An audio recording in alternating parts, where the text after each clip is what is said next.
Hi hello friends, welcome back to my channel middle class lifestyle. ಇವತ್ತಿನ ಈ ವ್ಲಾಗ್ನ ಶುರು ಮಾಡ್ತಾ ಇದ್ದೀನಿ. ಇವತ್ತಿನ ವ್ಲಾಗಲ್ಲಿ ಯುಗಾದಿ ಹಬ್ಬಕ್ಕೆ ನನ್ನ ಪ್ರಿಪ್ರೇಷನ್ ಹೇಗಿತ್ತು ಅನ್ನೋದನ್ನು ನೀವು ನೋಡ್ಬೋದು. ಯುಗಾದಿ ಹಬ್ಬಕ್ಕೆ ತಯಾರಿ 2 ದಿನಗಳ ಮುಂಚೆನೇ ಶುರುವಾಯಿತು. ಅದರಲ್ಲೂ ನಾವು ಯುಗಾದಿ ಹಬ್ಬಕ್ಕೆ ಊರಿಗೆ ಹೋಗ್ತಾ ಇರೋದ್ರಿಂದ ಒಂದು ದಿನ ಮುಂಚಿತವಾಗಿ ಅಂದರೆ ಯುಗಾದಿ ಅಮಾವಾಸ್ಯೆ ದಿನನೇ ಹಬ್ಬನ ನಮ್ಮ ಮನೇಲಿ ಮಾಡಿ ಅನಂತರ ಯುಗಾದಿ ಹಬ್ಬನ ಆಚರಿಸೋದಕ್ಕೆ ಅಂತ ಊರಿಗೆ ಹೋಗ್ತೀವಿ. ಹಾಗಾಗಿ ತಯಾರಿನ ಮುಂಚಿತವಾಗಿ ಮಾಡ್ಕೊಬೇಕಾಗತ್ತೆ. ಯಾಕಂದರೆ ಒಂದಿನ ಮುಂಚಿತವಾಗಲೇ ಹಬ್ಬವನ್ನು ಆಚರಣೆ ಮಾಡಬೇಕಲ್ಲ. ಹಾಗಾಗಿ ಅಮಾವಾಸ್ಯೆ ಇನ್ನು 2 ದಿನ ಇದೆ ಅನ್ನುವಾಗಲೇ ಹೂವೆಲ್ಲ ತೊಗೊಂಡು ಬಂದಿದ್ರು. ಆ ಹೂವನ್ನೆಲ್ಲ ಕಟ್ತಾ ಹಾಗೆ ಸೊಪ್ಪನ್ನೆಲ್ಲ ಬಿಡಿಸ್ಕೊತ ನನ್ನ ಮಗನಿಗೆ ಹೇಳ್ಕೊಡ್ತಾ ಇದ್ದೀನಿ. ಅವನಿಗೆ ಕೊನೆ ಎಕ್ಸಾಮ್ ಇದೆ, ಸೈನ್ಸ್ ಎಕ್ಸಾಮ್ ಇದೆ. ಅದೊಂದು ಕಂಪ್ಲೀಟ್ ಆದರೆ ಅವನ ಎಕ್ಸಾಮು ಕೂಡ ಕಂಪ್ಲೀಟ್ ಆಗುತ್ತೆ. ಆರಾಮಾಗಿ ಹಬ್ಬವನ್ನು ಮಾಡಿ ನಮ್ಮ ಮನೆಯಲ್ಲಿ ಊರಿಗೆ ಹೋಗ್ಬೋದು. ಅವನು ವೆಕೇಷನ್ ಆಗಿರೋದ್ರಿಂದ ಊರಲ್ಲೇ ಸ್ವಲ್ಪ ದಿವಸ ಇದ್ಬಿಟ್ಟು ಬರ್ತಾನ. ನಂತರ ಒಂದು ಕಡೆ ಸೊಪ್ಪು ಸೋಸ್ತಾ ಹಾಗೆ ಮತ್ತೊಂದು ಕಡೆ ನನ್ನ ಮಗಂಗೆ ಹೇಳ್ಕೊಡ್ತಾ ಇನ್ನೊಂದು ಕಡೆ ನನ್ನ ಹಸ್ಬೆಂಡು ಕಾಫಿ ಮಾಡಿಕೊಟ್ಟಿದ್ರು, ಅದನ್ನು ಕುಡಿತಾ ಕೆಲಸನ ಮಾಡ್ತಾಯಿದ್ದೀನಿ.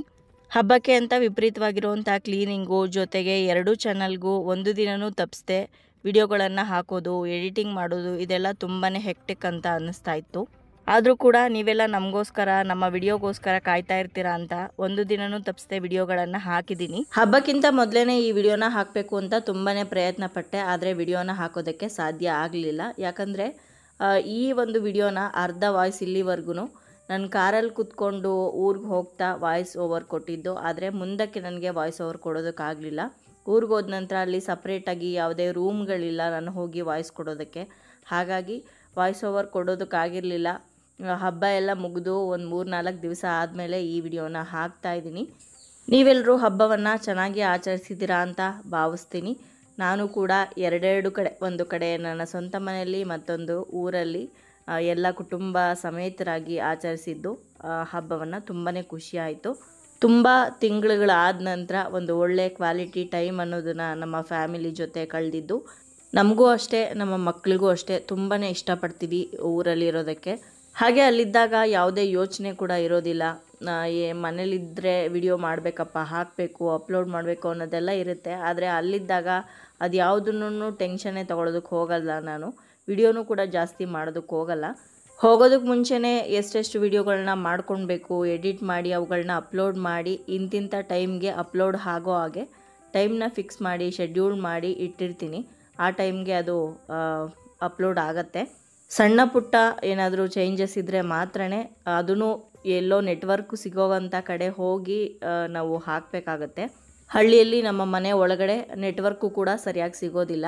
ಲಾಸ್ಟ್ ಇಯರು ನಮ್ಮ ಮನೇಲಿ ಯುಗಾದಿ ಹಬ್ಬದ ದಿವಸನೇ ಬೆಳಗ್ಗೆ ಬೇಗನೆ ಪೂಜೆ ಮಾಡಿ ಆಮೇಲೆ ಊರಿಗೆ ಹೋಗಿದ್ವಿ. ಆದರೆ ಇವತ್ತು ಸ್ವಲ್ಪ ಕಾರಣಾಂತರಗಳಿಂದ ಮುಂಚೆನೇ ಹೋಗಬೇಕಾಗಿ ಬಂತು. ಯಾಕಂದರೆ ಯಾವುದೋ ಒಂದು ಫಂಕ್ಷನ್ ಅಟೆಂಡ್ ಮಾಡಲೇಬೇಕಾಗಿತ್ತು. ಊರಲ್ಲೇ ಇದ್ದಿದ್ದ ಕಾರಣ ಮುಂಚೆನೇ ಹೋಗಬೇಕಾಯಿತು. ನಾವು ಒಂದು ಸಲ ಹೋದ್ಮೇಲೆ ಮತ್ತೆ ಬಂದು ಮತ್ತೆ ಹೋಗಿ ಇದೆಲ್ಲ ರಿಸ್ಕ್ ಆಗುತ್ತೆ ಅಂತ ಅಂದ್ಬಿಟ್ಟು ಮುಂಚೆನೇ ಅಮಾವಾಸ್ಯೆ ದಿನವೇ ಹಬ್ಬನೆಲ್ಲ ಮಾಡಿಬಿಟ್ಟು ನಮ್ಮ ಮನೆಯಲ್ಲಿ ಊರಿಗೆ ಹೊರಟ್ವಿ. ಇವಾಗ ಪೂಜೆಗೆ ಏನೇನು ಬೇಕೋ ಎಲ್ಲನೂ ಕೂಡ ಸಿದ್ಧತೆ ಮಾಡ್ಕೊಂಡಿದ್ದೀನಿ. ಹಾಗೆ ದೇವ್ರ ಮನೆ ಬಾಗಿಲಿಗೆ ಮತ್ತು ಮೇಯ್ನ್ ಡೋರ್ ಬಾಗಿಲಿಗೆಲ್ಲ ತೋರಣ ಕಟ್ಟಿ ಬೇವಿನ ಸೊಪ್ಪನ್ನು ಕೂಡ ಸಿಕ್ಸಿದ್ದೀನಿ. ಇನ್ನು ದೇವ್ರ ಪೂಜೆಗೆ ಅಂತ ಹೂವನ್ನ ನೆನ್ನೆ ರಾತ್ರಿನೇ ಕಟ್ಟಿಟ್ಟಿದ್ನಲ್ಲ, ಬಾಗಿಲಿಗೆ ಹಾಕೋವಂಥ ಹೂವನ್ನು ಬಾಗಿಲಿಗೆ ಹಾಕ್ತಾಯಿದ್ದೀನಿ. ಹಾಗೆ ದೇವ್ರಿಗೆ ಇಡೋವಂಥ ಹೂವನ್ನು ಸಪ್ರೇಟಾಗಿ ತೆಗೆದಿಟ್ಟಿದ್ದೀನಿ. ಇನ್ನು ದೇವರ ನೈವೇದ್ಯಕ್ಕೆ ಅಂತ ಒಬ್ಬಟ್ಟೇನು ಮಾಡ್ತಾಯಿಲ್ಲ, ಸಿಂಪಲ್ಲಾಗಿ ಮಾವಿನಕಾಯಿ ಚಿತ್ರಾನ್ನ ಮಾಡೋಣ ಅಂತ ಅಂದ್ಕೊಂಡಿದ್ದೀನಿ. ಹಾಗಾಗಿ ಮಾವಿನಕಾಯಿ, ಬೆಲ್ಲ, ಬೇವು ಬೆಲ್ಲ ಮಾಡೋದಕ್ಕೆ ಇದೆಲ್ಲದನ್ನು ತೆಗೆದಿಡ್ತಾ ಇದ್ದೀನಿ.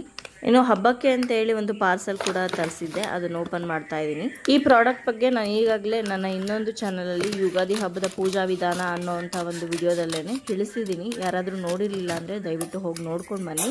ಈ ವಿಡಿಯೋಲ್ಲೂ ಕೂಡ ಒಂದು ಬ್ರೀಫಾಗಿ ಹೇಳ್ತೀನಿ ಇದ್ರ ಬಗ್ಗೆ. ನಾನು ತರಿಸಿರೋದು ತೀರ್ಥದ ಪುಡಿ. ಇದು 3 ರೇಂಜಲ್ಲಿ ನಮಗೆ ಸಿಗುತ್ತೆ, ಚಿಕ್ಕದು, ಮೀಡಿಯಮ್ದು ಹಾಗೆ ದೊಡ್ಡ ಒಂದು ಬಾಕ್ಸಲ್ಲಿ. ತುಂಬಾ ವಿಶೇಷವಾದಂತಹ ಪರಿಮಳ ಹೊಂದಿದೆ. ಹಾಗೆ ಆರೋಗ್ಯಕ್ಕೂ ಕೂಡ ತುಂಬಾ ಒಳ್ಳೆಯದು ಈ ತೀರ್ಥದ ಪುಡಿ. ಪ್ರತಿದಿನ ನಾವು ದೇವರ ಪೂಜೆ ಮಾಡುವಾಗ, ದೇವರ ಅಭಿಷೇಕ ಮಾಡುವಾಗ, ದೇವರಿಗೆ ಪ್ರಸಾದವನ್ನು ತಯಾರು ಮಾಡುವಾಗ, ಹಾಗೆ ಕಳಸವನ್ನು ಸ್ಥಾಪನೆ ಮಾಡುವಾಗೂ ಕೂಡ ಒಂದೊಂದು ಚಿಟಿಕೆಯಷ್ಟು ಈ ತೀರ್ಥದ ಪುಡಿಯನ್ನು ನಾವು ಯಾವ ನೀರಲ್ಲಿ ಅಭಿಷೇಕ ಮಾಡ್ತಾಯಿದ್ದೀವಿ ಅಥವಾ ಕಳಸ ಸ್ಥಾಪನೆ ಮಾಡ್ತಾಯಿದ್ದೀವಿ ಅದರೊಳಗಡೆ ಹಾಕಿ ನಾವು ಕಳಸವನ್ನು ಸ್ಥಾಪನೆ ಮಾಡೋದಾಗಲಿ ಅಭಿಷೇಕವನ್ನಾಗಲಿ ಮಾಡೋದಾಗಲಿ ತುಂಬಾ ಶ್ರೇಷ್ಠ ಅಂತ. ಏನು ದುಬಾರಿ ಬೆಲೆನೂ ಕೂಡ ಇಲ್ಲ, ತುಂಬಾ ಕಡಿಮೆ ಪ್ರೈಸ್ಗೆ ನಿಮಗೆ ಸಿಗುತ್ತೆ. ಯಾರಿಗಾದ್ರೂ ಬೇಕನ್ನಿಸಿದ್ರೆ ನನಗೆ ಕಮೆಂಟ್ ಮಾಡಿ ಅವ್ರ ನಂಬರ್ ಕೊಡ್ತೀನಿ, ನೀವು ತರಿಸ್ಕೊಬೋದು. ಇನ್ನು ಪೂಜೆಗೆಲ್ಲನೂ ತಯಾರು ಮಾಡ್ಕೊಂಡಿದ್ದ ನಂತರ ಹೊಸ್ತಿಲು ಪೂಜೆಯನ್ನು ಮಾಡಿ ರಂಗೋಲಿಯನ್ನು ಹಾಕ್ತಾ ಇದ್ದೀನಿ. ಯುಗಾದಿ ಹಬ್ಬಕ್ಕೆ ಅಂತ ವಿಶೇಷವಾಗಿ ತೋರಣ, ಮಾವಿನಕಾಯಿ ಹಾಗೆ ಕಳಸದ ರಂಗೋಲಿಯನ್ನು ಹಾಕೊತಾ ಇದ್ದೀನಿ. ತುಂಬ ಚೆನ್ನಾಗಿ ಬಂದಿತ್ತು ರಂಗೋಲಿ. ಹಾಗೆ ಮೊನ್ನೆ ಅಷ್ಟೇ ರೀಸೆಂಟಾಗಿ ನಾನು ಬಣ್ಣಗಳನ್ನು ತರಿಸಿದ್ನಲ್ಲ, ಕಲರ್ಸು ರಂಗೋಲಿಗೆ ಹಾಕುವಂಥದ್ದು, ಆ ರಂಗೋಲಿ ಕಲರ್ಸಲ್ಲಿ ಅಲಂಕಾರ ಮಾಡಿದ್ದೀನಿ. ಹಬ್ಬದ ದಿನ ಹಾಗೆ ಹಬ್ಬಕ್ಕೂ ಮುಂಚೆನೇ ರಂಗೋಲಿ ಹಾಕೋದು, ಹಾಗೆ ಹೊಸ್ತಿಲು ಪೂಜೆ, ಯುಗಾದಿ ಹಬ್ಬದ ಹೊಸ್ತಿಲು ಪೂಜೆದೆಲ್ಲನೂ ಶಾರ್ಟ್ ವಿಡಿಯೋಗಳನ್ನು ಮಾಡಿ ಅಪ್ಲೋಡ್ ಮಾಡಿದ್ದೆ. ತುಂಬ ಜನ ಇಷ್ಟಪಟ್ಟಿದ್ದೀರಾ. ಒಂದು ಶಾರ್ಟ್ ವಿಡಿಯೋ ನಿಮಗೆ ಅಮ್ಮಮ್ಮ ಅಂದರೆ 1 ನಿಮಿಷ ಇರುತ್ತೆ. ಆ ಶಾರ್ಟ್ ವಿಡಿಯೋ ಮಾಡೋದಕ್ಕೆ ನಾವು ಎಷ್ಟು ಕಷ್ಟಪಟ್ಟಿರ್ತೀವಿ ಗೊತ್ತಾ. ಯಾವ್ಯಾವ ಆ್ಯಂಗಲಲ್ಲಿ ನಾವು ಕ್ಯಾಮ್ರಾವನ್ನು ಬದಲಾಯಿಸಿ, ಒಂದೊಂದು ಸಲ ಒಂದೊಂದು ವಿಡಿಯೋ 1 ಗಂಟೆವರೆಗೂ ಆಗಿರುತ್ತೆ. ಆ 1 ಗಂಟೆಯ ವಿಡಿಯೋವನ್ನು 30-40 ಸೆಕೆಂಡ್ಗಳಿಗೆ ಕಟ್ ಮಾಡಿ ಎಡಿಟ್ ಮಾಡಬೇಕಾಗತ್ತೆ. ಲಾಂಗ್ ವಿಡಿಯೋಗೆ ಟೈಮ್ ಎಷ್ಟು ನಾವು ಕೊಡ್ತೀವೋ ಅದಕ್ಕಿಂತ ಹೆಚ್ಚಾಗಿಯೇ ಶಾರ್ಟ್ ವಿಡಿಯೋಗಳಿಗೆ ಟೈಮ್ ಕೊಟ್ಟು ಎಡಿಟ್ ಮಾಡಿ ಅಪ್ಲೋಡ್ ಮಾಡಬೇಕು. ಶಾರ್ಟ್ ವಿಡಿಯೋಗಳಿಂದ ನಮಗೆ ಪೇಮೆಂಟು ಕೂಡ ಜಾಸ್ತಿ ಬರೋದಿಲ್ಲ. ಆದರೂ ಕೂಡ ನಿಮ್ಮೆಲ್ರಿಗೂ ಒಂದು ಅಪ್ಡೇಟ್ ಕೊಡಬೇಕು ಅನ್ನೋ ಕಾರಣಕ್ಕೆ ಅಷ್ಟೊಂದು ರಿಸ್ಕ್ ತಗೊಂಡು ಕಷ್ಟಪಟ್ಟು ಅಂತ ಹೇಳೋದಕ್ಕಿಂತ ತುಂಬಾ ಇಷ್ಟಪಟ್ಟು ನಿಮಗೋಸ್ಕರ ವಿಡಿಯೋಗಳನ್ನು ಅಪ್ಲೋಡ್ ಮಾಡ್ತೀವಿ. ಇದೆಲ್ಲದಕ್ಕೂ ಕೂಡ ನಿಮ್ಮ ಸಪೋರ್ಟ್ ಇದ್ದರೆ ಇನ್ನೂ ಹೆಚ್ಚೆಚ್ಚು ಆ ಥರದ ವಿಡಿಯೋಗಳು ಬರೋದಕ್ಕೆ ಅನುಕೂಲ ಆಗುತ್ತೆ. ನೋಡಿ, ಯುಗಾದಿಯ ಸಂಕೇತವಾಗಿ ತಳಿರು ತೋರಣ ಜೊತೆಗೆ ಕಳಸವನ್ನು ಮನೆಯ ಮುಂಬಾಗಿಲಿನಲ್ಲಿ ಹಾಕ್ಕೊಂಡಿದ್ದೀನಿ. ಕಳಸದಲ್ಲಿ ತೆಂಗಿನಕಾಯಿ ಹಾಗೆ ಮಾವಿನೆಲೆ, ಸ್ವಸ್ತಿಕ್ಕು ಇದೆಲ್ಲವೂ ಕೂಡ ದೈವಿಕ ಒಂದು ಚಿಹ್ನೆ. ಈ ರಂಗೋಲಿಯನ್ನು ಬಣ್ಣಗಳಿಂದ ಸುಂದರವಾಗಿ ಅಲಂಕಾರ ಮಾಡಿದ್ದೀನಿ. ಹಾಗೆ ಹೊಸ್ತಿಲು ಪೂಜೆಯನ್ನು ಕೂಡ ನೆರವೇರಿಸಿ ಹೊಸ್ತಿಲ ಹತ್ರ ಹಾಗೆ ತುಳಸಿ ಹತ್ರ ದೀಪವನ್ನು ಕೂಡ ಹಚ್ಚಿಟ್ಟಿದ್ದೀನಿ. ಪೂರ್ತಿಯಾಗಿ 1 ಅವರ್ ಶ್ರಮ ವಹಿಸಿ ಹಾಕಿದಂಥ ರಂಗೋಲಿ ಈ ರೀತಿ ಕಾಣಿಸ್ತಾ ಇದೆ ಸದ್ಯಕ್ಕೆ.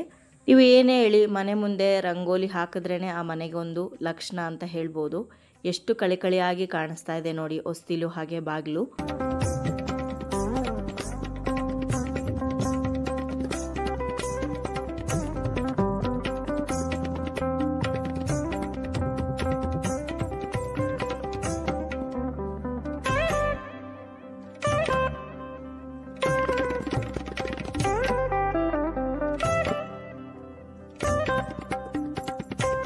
ಪೂರ್ತಿಯಾಗಿ ಹೊಸ್ತಿಲಿಗೆ ಅರಿಶಿನ ಕುಂಕುಮ ಇಟ್ಟು ರಂಗೋಲಿಯನ್ನೆಲ್ಲ ಹಾಕಿದ ನಂತರ ದೀಪನ ಹಚ್ಕೊಂಡು ಅನಂತರ ಪೂಜೆಯನ್ನು ಮಾಡ್ತಾ ಇದ್ದೀನಿ. ಹೊಸ್ತಿಲು ಹಾಗೆ ತುಳಸಿ ಪೂಜೆಯನ್ನು ಯಾವುದೇ ಹಬ್ಬಗಳಲ್ಲಾಗಲಿ ವ್ರತಗಳಲ್ಲಾಗಲಿ, ನಾವು ಮನೆ ದೇವರ ಪೂಜೆ ಆಗಲಿ ಅಥವಾ ಬೇರೆ ಯಾವುದೇ ಪೂಜೆಗಳಲ್ಲಿ ಇರ್ಬೋದು, ಮೊದಲು ಹೊಸ್ತಿಲು ಹಾಗೆ ತುಳಸಿ ಪೂಜೆಯನ್ನು ಮುಗಿಸಿ ಅನಂತರನೇ ಬೇರೆ ದೇವರ ಪೂಜೆಯನ್ನು ನೆರವೇರಿಸಬೇಕು.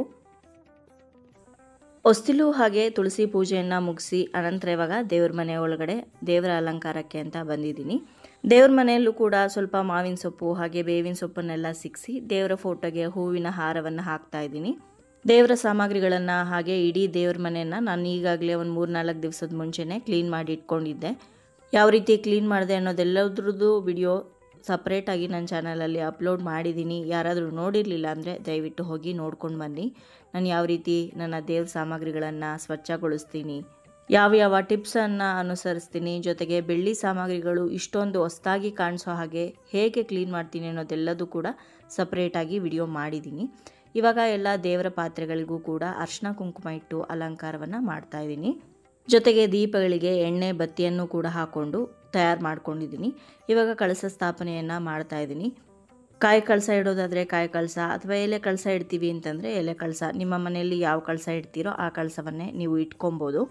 ಕಳಸದ 2 ಬದಿಯಲ್ಲಿ ದೀಪಗಳನ್ನು ಇಟ್ಕೊಂಡು ಕಳಸದ ಮುಂದೆ ಎಲ್ಲ ದೇವರ ವಿಗ್ರಹಗಳನ್ನು ಕೂಡ ಜೋಡಿಸ್ಕೊಂಡು ಆ ದೇವರ ವಿಗ್ರಹಗಳಿಗೂ ಕೂಡ ಹೂಗಳನ್ನು ಇಟ್ಟು ಅಲಂಕಾರ ಮಾಡ್ತಾಯಿದ್ದೀನಿ. ಹಾಗೆ 2 ಬೆಳ್ಳಿಯ ಆನೆಗಳನ್ನು ಕೂಡ ಜೋಡಿಸ್ಕೊಂಡಿದ್ದೀನಿ.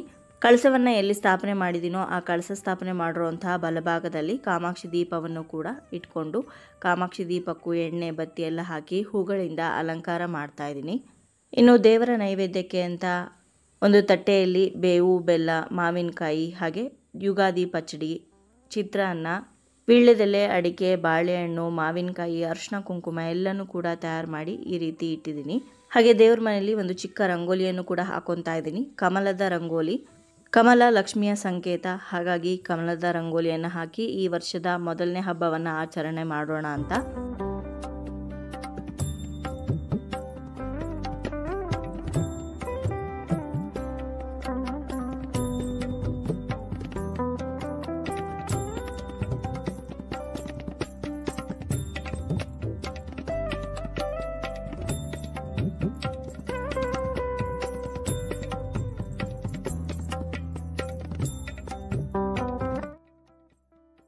ಇವಾಗ ಪೂಜೆಗೆ ಎಲ್ಲ ಸಿದ್ಧತೆ ಆಗಿದೆ. ದೀಪಗಳನ್ನು ಹಚ್ಕೊಂಡು ಪೂಜೆಯನ್ನು ಶುರು ಮಾಡ್ತಾ ಇದ್ದೀನಿ.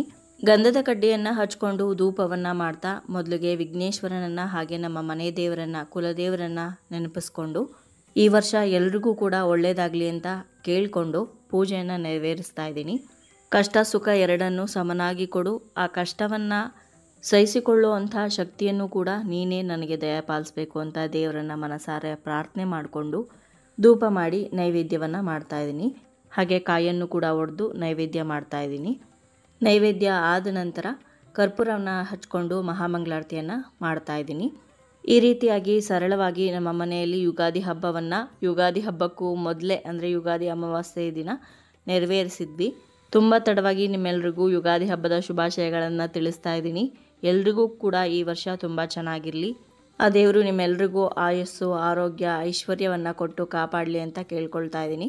ಸೊ ಇವತ್ತಿನ ಈ ವ್ಲಾಗ್ನ ನಾನು ಇಲ್ಲಿಗೆ ಮುಗಿಸ್ತಾ ಇದ್ದೀನಿ. ಯುಗಾದಿ ಹಬ್ಬ ಊರಲ್ಲಿ ಹೇಗೆ ಸೆಲೆಬ್ರೇಟ್ ಮಾಡಿದ್ವಿ, ಜೊತೆಗೆ ಊರಲ್ಲಿ ಏನೇನೆಲ್ಲ ಮಾಡಿದ್ವಿ ಅನ್ನೋದನ್ನು ನೋಡಬೇಕು ಅಂದರೆ ನನ್ನ ಮುಂದಿನ ವ್ಲಾಗನ್ನು ನೀವು ತಪ್ಪದೇ ನೋಡಬೇಕು. ಸೊ ಹಾಗಿದ್ರೆ ಇವತ್ತಿನ ಈ ವ್ಲಾಗ್ನ ಇಲ್ಲಿಗೆ ಮುಗಿಸ್ತಾ ಇದ್ದೀನಿ. ವ್ಲಾಗ್ ನಿಮ್ಮೆಲ್ಲರಿಗೂ ಇಷ್ಟ ಆಗಿರ್ಬೋದು ಅಂತ ಭಾವಿಸ್ತೀನಿ. ಇಷ್ಟ ಆಗಿದ್ರೆ ಲೈಕ್ ಮಾಡಿ, ಬೇರೆಯವ್ರಿಗೂ ಕೂಡ ಶೇರ್ ಮಾಡಿ, ಹಾಗೆ ನಿಮ್ಮ ಅನಿಸಿಕೆ ಅಭಿಪ್ರಾಯವನ್ನು ಖಂಡಿತವಾಗ್ಲೂ ಕಮೆಂಟ್ ಮುಖಾಂತರ ತಿಳಿಸಿ. ಮತ್ತೊಂದು ಇಂಟ್ರೆಸ್ಟಿಂಗ್ ವ್ಲಾಗ್ ಜೊತೆಗೆ ನಿಮ್ಮನ್ನ ಮತ್ತೆ ಭೇಟಿ ಆಗ್ತೀನಿ. ಅಲ್ಲಿಯವರೆಗೂ ಧನ್ಯವಾದಗಳು. ಲೋಕ ಸಮಸ್ತ ಸುಖಿನೋ ಭವಂತು.